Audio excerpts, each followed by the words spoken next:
Hello everyone, welcome to the Ben and Jason video cast. I'm Jason. And I'm Boogery Man Ben. And this week we take a look at the 2010 film Rubber. Yes. Directed by Quentin Devereaux. Devereaux. It's a French indie horror film. I cannot pronounce French. I am sorry. That's alright. It was actually shot in the Mojave Desert with a budget of $800,000. Wow, that's quite a bit considering what we've seen in the film. I mean, that's quite a... I didn't recognize any of the actors. I don't know if some of them are famous in France or not. But yeah, that's hard to believe, 800,000. But it only pulled in a little over 600,000. Oh, so not that great. which is actually, well, it's not really surprising. But after you watch the film, it is a little bit better than what you would imagine. So Ben, give us the overview of the movie, and then we'll dive into what we like and what we don't like. So anyway, basically it starts out with this car pulling up toward the camera, this sheriff getting out of the trunk, and this guy in a kind of a stereotype office attire, tie, white button-up shirt, khaki pants, whatnot, addressing a crowd of people overlooking the desert. Now, they see a sitting tire, or a tire becomes sitting and it rises up. It acts like it's learning how to walk, and by that I mean roll. So it's learning how to roll, it falls down a few times. Well, it comes across like an insect, a scorpion or whatnot, and it decides to, I guess, kill it. And it has like telekinetic powers, or psychokinetic powers. So it begins killing things it sees. And it'll start shaking violently. As it's doing this, this crowd of people is watching what's going on. Like an audience. Yeah, and it's like meta.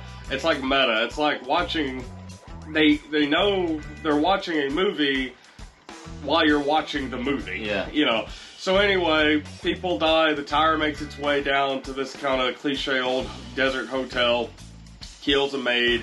The sheriff comes down there. He says that she's really not dead. He's not dead. He shoots himself a few times, or has a deputy shoot him, and realizes that the maid is actually dead. Yeah. It's one of those films that's kind of, you really don't know technically what's real and what's not. At the same time, these people that's watching, that's observing what's going on, are poisoned, and all of them die but one. And so you get the idea that it was like some sort of sacrifice. But you never know to what, or the reasons why.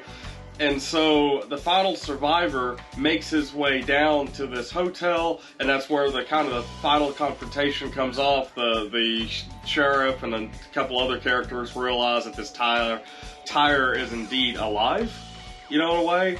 And after everyone is killed, the tire comes across a burning mound of other tires. It's kind of like either he's seeing his brethren get burned alive, or it's seeing that, this, you know, might sound a little pretentious, but what man does to just throwing away trash and ruining nature and stuff, or something environmental along those lines. Well, the tire also has other sentient tires go with him, and the film ends with it rolling into, I would assume, Los Angeles with a whole bunch of other tires. And there's little quirks and details in there, but I don't want to spoil it completely for you. But basically, a tire comes alive, kills a bunch of people. People think that it's not real, but it is. And something really mysterious is going on. But, you know, overall, it's a film that you want to see what happens. You want to see why. Yeah, if you just watch, or not necessarily watch the preview, but like just look at the overview of the movie, it looks ridiculous. Yeah. I mean, you just read it and you're like, I'm not going to watch this. I mean, even the title, Rubber. I mean, yeah, and then it shows like it's just a picture of a tire. Yeah. A police car in the back. Yeah. So I can see why people wouldn't watch it.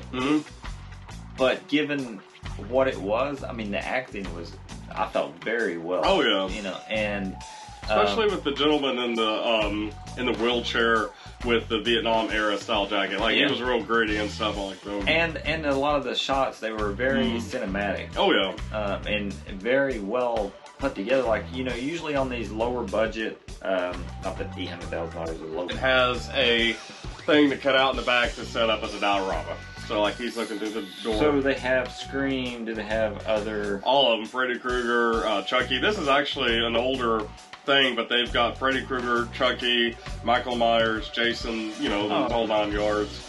But yeah, I mean, I like it. I've never really bought action figures necessarily, but for displaying for our thing and everything, I enjoy it. So, and also I got my glow in the dark. I should have got the Killer Clowns one because I want it, but Ghostface Killer, or yeah, Ghostface Killer, the rapper.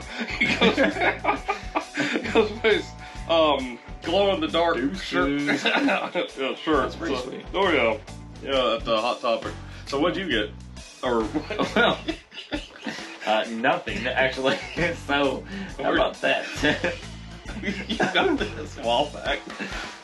That was for the Mothman episode when we went to West Virginia. That wasn't anything recent. You got the Mothman thing. I can't remember if we're actually showing it or not. Yeah. Well, don't worry, we'll find you something. I appreciate it. I've been on that budget lately. You've been able to go out. Thanks for Louisville. Buy me some Toonie Terrors. do they have a Jason in stock? Because that would look right good. Oh yeah, I'd say they would. Our producer is telling us they do not have a Jason in stock. Oh, well, we'll change that. That's right. All right, look in your stocking later.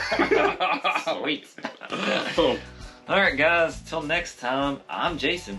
And I'm Boogeyman Ben. And we'll see you Toonie Terrors later. All right, you twisted fiends. Out.